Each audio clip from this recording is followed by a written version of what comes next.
Hello, hello. Hello, Blackfilm. Greetings and salutations. Welcome to the Ellen at Blackfilm videocast, where we share the latest in Black film news, exclusives, and reviews. I am Ellen Winjero, and I'm joined by my co-host Hakeem Graham. Hi, Huck. Hey, how you doing, El? I'm good. I can't complain. I'm excited about today's lineup. Oh yeah. And what we're talking about today is HBO's new series, I May Destroy You. We're also talking about a new short film project on mental health, and we're doing a review on the first episode of Double Cross, a new series on the Urban Movie Channel. Right. So HBO recently released the official trailer for, excuse me, I May Destroy You. It's a new TV series from Michaela Cole, who I am a huge, huge fan of. She is a Ghanaian British actress, screenwriter, playwright, poet, singer, songwriter. She does it all. And she also executive produces, she writes and co directs and stars in this particular series. And it's the same level of buy-in she had with her hit Netflix series Chewing Gum, and I think that's what made that series so successful. And so the fact that she's just as hands-on with this new series is a positive sign to me. Sure. And the unique thing about this is she made a place for herself, and I talk about this a lot. Whereas black actors in the business, they often have to write and produce their own roles, and she does just that. And as I'm a big fan of hers, starting back when we first talked about Black Earth Rising. Yeah. Man, I was in, and now I have something else to look forward to. Exactly. Same here. So, May I Destroy You is about a carefree, self assured Londoner with a great group of friends, a boyfriend in Italy, and a flourishing writing career. And one night she goes out with her friends and her drink gets spiked. And so, she wakes up this next morning with a gash on her forehead and a fragmented memory. So she kind of goes down this path of trying to figure out what happened to her, and it's through that process that she now, has to rebuild every element of her life. And I love that it's her telling this story. She's known to be, very bold and candid and provocative as a person, and also in the work that she does. Um, and so that translates, in her series, and whatever she, creates, that translates beautifully. And also, back in 2018, she shared that she was sexually assaulted during the writing of Chewing Gum. So this is coming from a personal experience, a personal space, and I think that also lends, additional credibility, and it makes it even more relatable. And that's just what I love about Michaela Cole. She has this, sense of self in a way that it's unapologetic and it's provocative in a really sleek way. uh, Marwan Zodi, it's ironic because he's actually her co-star in this movie, and he's half Italian and half Moroccan, which is very interesting. Mm. I found that very, very interesting because it sort of also plays into how this movie is shaped. She's great. She's a small stature woman, but like I always say, dynamite come in small packages. She is just fantastic, and I can't wait for this to be released on June 7th on HBO. Of course, I'm a big fan, so I want to see this play out definitely. And big ups to HBO because they also put out Euphoria, which is another, envelope pushing series that's very relatable. So I am glad that they are just kind of, keeping in line with, putting out that sort of content that, like I said, pushes the envelope. Yeah, and absolutely, and it shows the progression of Michaela in the fact that she went from a Netflix show. Yeah. Now Right. she's in HBO, and that's big time, and that's really big time. And I'm a proud fan, and I can't wait to see what she does next. If she has more projects, I hope she has something in the queue, because I definitely want to see exactly where she goes with this as a writer or actor or whatever. Yeah, I look forward, like you said, to whatever else she does because I believe she's one of those people that whatever she touches, it works. It works on so many levels. Absolutely, absolutely does. So, all right. So moving on. Next up, David Oyelowo, my apologies, Jovan Adepo and Denzel Whitaker team up for a 5150, a short film project on mental health. Now, what a powerful trifecta, these three men, right? Denzel Whitaker, executive produced, my apologies. It's written and directed by Denzel Whitaker, and then it's executive produced by David Oyelowo and starring Jovan Adepo. Now, we know Denzel Whitaker from Great Debaters, right? Black Panther, Training Day. Training Day. It's funny, Denzel and Denzel. Right. And then we know David Oyelowo from Selma. He portrayed Martin Luther King Jr. He's been in Queen of Cotsway, Planet of the Apes, Lincoln the Butler. And then Jovan Adepo, he was in the film adaptation of Fences, and he played Denzel Washington's son. Right. He was also in When They See Us. He portrayed Antron McCray. And Watchmen as Hooded Justice. So when I say it's a powerful trifecta, it's a powerful trifecta. Well, yes, you have a bunch of portfolios and resumes here that can rival any, and they're Black, and which is a cool thing for me. It's good to see our faces in front of the camera and behind the camera. Again, what I always say. Sure. And fun fact about Jovan Adepo, he was raised in Waldorf, Maryland, and went to Bowie State University. I did know that. I saw that same thing. I had a big smile on my face when I saw that. So Jovan's character is a world famous but narcissistic celebrity whose erratic behavior leads him to be confined in a psychiatric facility under mysterious circumstances. I love that it's three Black men who have come together to shed light, positive light on mental health. And also, when you think of the external celebrity pressures and expectations coupled with internal stress and demands, and then add on top of that already festering mental challenges, that can be a dangerous recipe. So I am curious to see how this film explores that.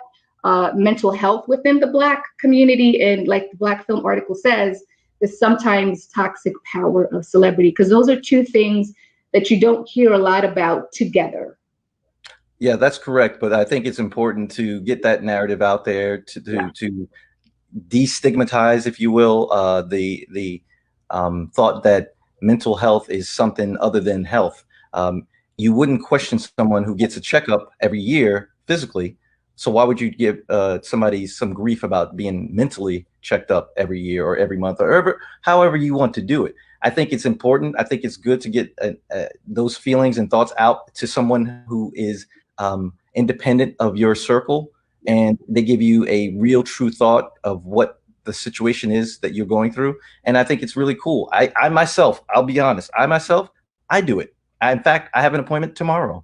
My last appointment was great. We had a great conversation. I think we need more people to be able to come forth and say that, so it normalizes itself. Absolutely. And if it has to be from a celebrity perspective, then so be it. Again, I love that it's the three Black men coming together to shed light on such an important topic as it relates to the Black community. Specifically, Black men don't always see value in therapy, in mental health checkups. So I'm hoping, this does, it's one small part. And if it's just one man that sees it and says to himself, you know what, I'm going to go get therapy, I'm going to go talk to somebody, then, mission accomplished. Well, it's interesting you say that, because one of the quotes from the article that I thought was poignant, and I kind of highlighted it, and I wanted to say this. It was from Jovan Adepo. He said, this project is a chance to explore interrelated issues of mental health and celebrity from a perspective of global icon played by Jovan Adepo. I'm sorry, he didn't say that, but it was about him. Right. And I think that's important because it like you said, the celebrity part gives a little authenticity and give a little power to it. So normal, regular folks who don't have any popularity will have the opportunity to understand it and relate to it.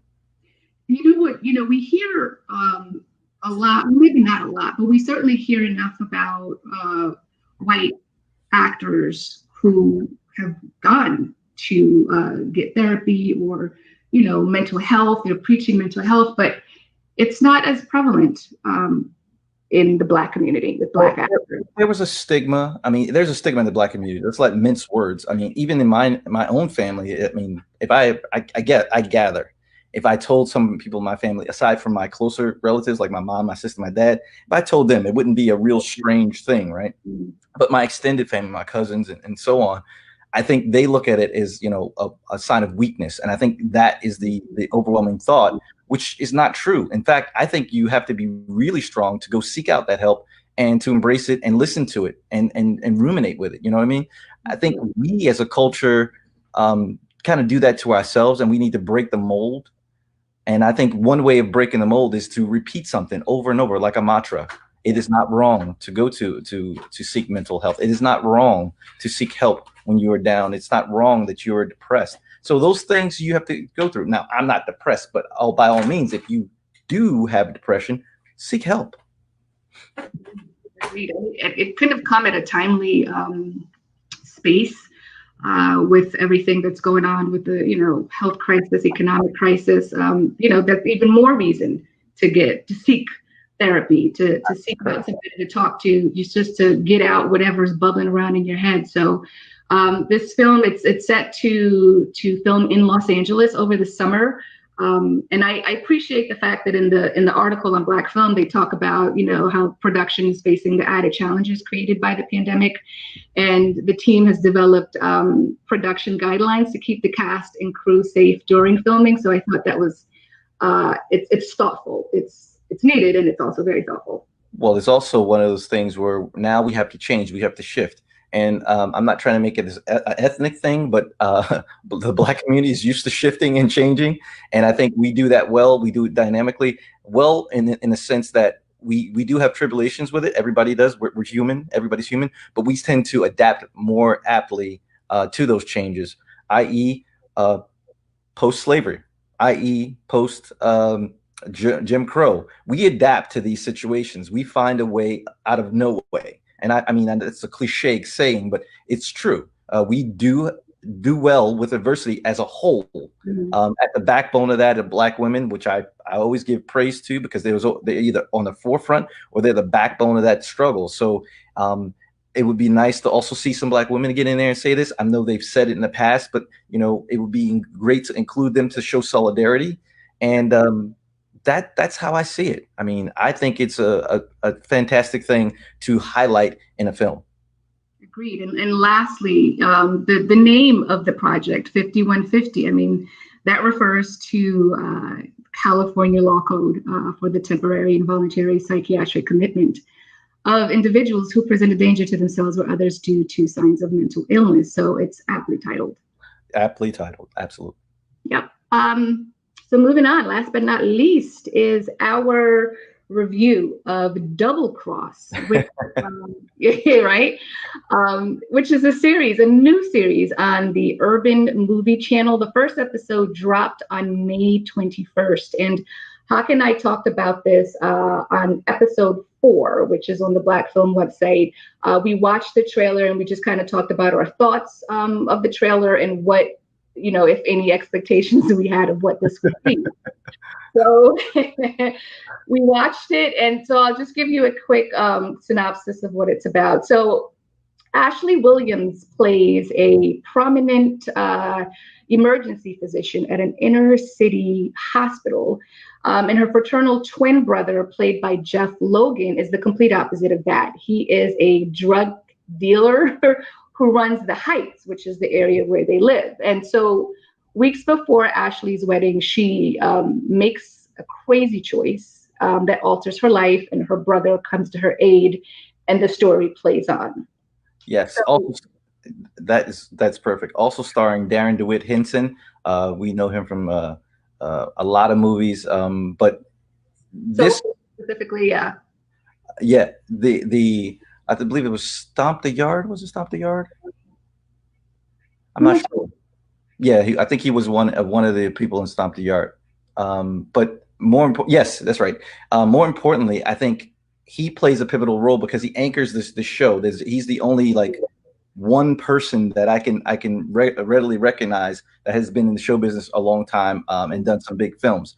Also, this is a beautiful cast aesthetically. Like they are all good looking. I mean, I'm not gonna have to say what normal people would say, no homo, but I'm telling you seriously, it, that's not an issue. This guy is very good looking. He's a businessman. He's an actor. Um, Jeff Logan is a great actor, a great thing to look at for women. Now, it's to be seen whether he's going to go on to be a great actor. I've only seen 2 episodes, but I like it. I like the back and forth with his sister, who's Jasmine Burke, who plays by Jasmine Burke. I like the fact that Darren plays the detective. I'm sorry, not Jasmine Burke. Jasmine Burke is the detective. The detective. Ashley Williams plays. Ashley Williams plays the sister, excuse me. But Ashley Williams, I like the back and forth between them, but I also like the energy between Jasmine and Jeff as well in their roles, because it's really, really, I don't know what to call it right now, but it's really strange. And I've watched 2 episodes, believe it or not. There was 2. And I'm digging it. I usually give a series like 5-episode minimum before I make a synopsis of it, but I really dig this. I'm really into it.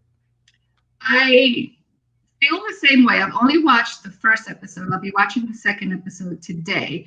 I love that it's an all black cast, damn near all black. I think I might have seen 3 white folks in there. Well, the boyfriend was white. Yeah. And the boyfriend's boyfriend. He was one of 3. Especially in the hospital scene, like every background supporting actor, they were just all black, and that was just, I loved to see that. I also loved Ashley Williams' acting. Her character is intriguing, and I think that's because her acting was on point to me. You're right. I love the energy between one, her and her brother. I love the energy between the 2 detectives, and then the female detective played by Jasmine Burke and Jeff Logan. So there were a lot of parts that I enjoyed in the sense of the plot. I'm not sure how I feel about the camera work, the cinematography, but that might improve along the way.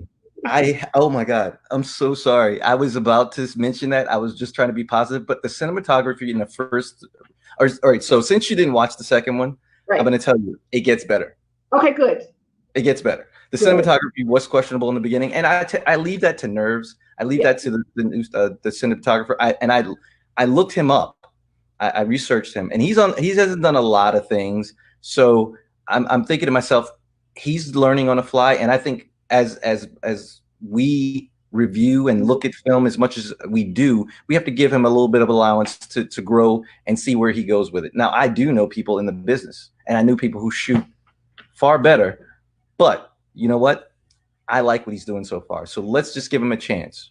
You got to start from somewhere. And I like that the series is directed and executive produced by a brother and sister duo. Like, where you don't see that often. I think it's Crystal and Howard Gibson, and the name of their production company is Dem Gibson Films. So it's kind of cool that it's a brother and sister behind the scenes, and it's a brother and sister in front of the scene, in front of the camera. Yes. I thought the first episode was an attention grabber for sure in terms of the plot. There was one moment where maybe I wasn't paying attention, or I was, and it was just layered so well that once the reveal came, I was just kind of like, wait a minute, I have to rewind that. Did I miss something? And I realized, no, I didn't miss anything. That was just a really good reveal. And I love a good reveal. And the ending, my God, didn't see that coming. What a way to end it with a bang and keep the viewer coming back, because now I want to follow this story all the way through to see what happens. I mean, Ashley Williams' character, she's gorgeous, but she's also really gangster, which I appreciate. I think that's true. I appreciate that. Like, you don't even see the gangster until like you get on her bad side. Well, it's ironic you say that, because one of the lines she said in the scene to Jasmine's character in the precinct, she said, "Don't forget, I come from the same hood that he comes from." And I said, "Oh, okay." And she was a doctor. I said, "Oh, okay, doc. Okay, doc." So that in itself was a bit of a reveal of her character, of how layered she is. Like, on surface, you get one thing, but then you dig beneath, it's a whole different ball game. That is indeed true. And you had mentioned the sister and brother duo of the film. Interesting enough, Crystal is Gibson and her family seems to be they're Washington D.C. natives, and ironically, she won her second novel won the #1 rank Amazon genre for 8 weeks. Okay. She was a co-host and comedian for what actress queen ran from action queen Aisha, excuse me, ran from 2012 to 2014. Also, she was a red carpet correspondent for Matt TV. She directed movie videos. She's, of course, CEO and founder of Collective Film Inc. She's a busy person. I think that is cool, but it's also very cool to put out some great content for us Black folks, to be honest. I mean, I don't know why we don't see this enough, but guessing from the reviews we've had, some of the films we've watched in the past, I don't know, months, 2 or 3 months, I'm very hopeful and very, very optimistic about the Black scene as it pertains to movies and series and streaming. It's really cool. And also, I will be paying my $4.99 after 7 days to Urban Movie Channel. And I'm still a little mad they call it Urban Movie Channel because I don't like that connotation. Why? Well, because urban is like, I mean, what is that supposed to mean? We know what that means. But I don't want. I refer to. Right? I refer Black Movie Channel. I don't know. We can't do Black Movie Channel, but I understand where they were coming from. They were trying to do something. And they were just trying to put it out there. But I just thought I'd throw that in there because, that chip on my shoulder. Right. So I appreciate the fact that I am now into the Urban Movie Channel. Like and there's so many Black movies. My God. Right. So I wanted to go back and watch, or not watch, but see what they have to list. It was just so much to look at. So I was like, let me slow that down.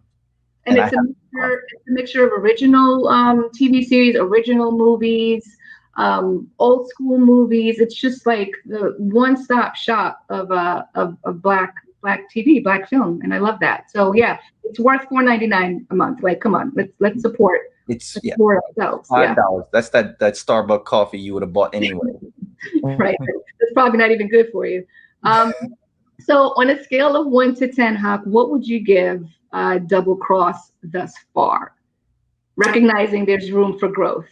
I'm going to go with a 6. Okay. And the reason why I go for the 6 because I think it's one of those things that it's nerves, but it's definitely over the halfway point. But like I said, I'm leaving room for growth because I think they have a concept that's great. I think the storyline is great. I think the writing's great. As we spoke of earlier, the cinematography has to grow a little bit more. And I think they need to grow. I think they need to settle in their groove in these characters and get to know them a little bit better. However, I'm going to be honest with you. In the second episode, Jeff kind of found his groove. Okay. He found his groove in the series, and I think also Ashley did as well because they played well off of each other, and I think that's going to be the key. If they can continue that continuity between each other, I think it's going to be very riveting. Did you think that the intro was a little lengthy? That might have just been me. Like the intro, the song, and the credits, like that was damn near 2 minutes. Yeah, it was 2 minutes actually because the episode is 32 minutes. I timed it. I'm so bad. But yeah, it was 2 minutes, and not including the end song as well. So that was interesting for me. I do like the song. It's a little, it has to grow on me a little bit more, but I do like it. I see where they were going with it. I was interested to find out, and I didn't get a chance to find out who scored it. So that would be interesting to find out as well, what their background is and where the music comes from. You know what popped into mind when I saw it, because I watched the first episode twice just to get my my mental together about it. I thought about the Power intro, not comparing it to Power, not comparing it to the intro. It's just that same vibe of, that urban, street vibe and hip hop with the heavy bass. So I appreciated that for it. So on a scale of 1 to 10, what would I give it? I'd give it a 5, again, with room to grow. And room for the cinematography to tighten up a little bit more, and room for the actors to kind of settle in their groove. You know, first episode, you can't really judge it too harshly. No. I mean, let's get to the fifth episode and then have a more well-informed rating. So I'd give it a 5. Yeah, and I would say, interesting enough, you mentioned the Power intro. I think that was a tighter track, and you had some hard hitters there, 50 Cent and Joe. You had these newbies, which I'm not saying they were bad at all. I think that's the vibe they were going for, like you said. Only it was, I think they were. It seemed as though they were chasing that, and I hope that wasn't the case, because they, like you said, it stretched out fairly long, and I think they should cut it a little bit. And also, here's the funny thing: I also think they should have raised it a little bit, raised the volume just a tad. Okay. Also, there was some mic issues. Or the bass. The volume. Okay. I guess it could have went up 1 octave, like one level up. And also the sound in the shower scene was a little bit off. I could barely hear the dialogue when Ashley and her boyfriend. Well, yeah. That scene in the shower was everything. Oh my God! In the worst possible way. I'm not going to go into details of that, obviously, but I just want people to, if you do nothing else for that scene alone, but interesting enough, in that scene, I found it hard to hear, and I had to turn my soundbar all the way up, and I think that needs to be recognized as well. And I'm not being critical. I'm just saying, if people like that don't look like us review this, it would be a different conversation. You know what I mean? I feel that. So yeah, that I don't have any last words on this. Go see it. It's worth it. It's a series. It's about 33 minutes long, like Hawk said, and it's, you know, for nothing else, support good art. Right. And one last thing for myself: go out and support UMC. There is some content there. If you've seen everything on there, see it again. It's not like you're going anywhere. We're in a quarantine, but be entertained, and that's the thing. Keep your mind moving, keep your mind busy, and this is one way we do it. So we would like to thank you all, my host Ellen and Hakeem. Yes, thank you for tuning in. We'll see you next Thursday, 7 p.m., same place. As always, tell a friend, spread the word. Let's grow this organically. And thank you, Hawk. Thank you, Elle. And I'll be reaching out to you soon as I watch episode 2. Yes, you my 2 cents. You got to get to me. All right, Brian. Have a good one. You too. Thank you. Bye-bye.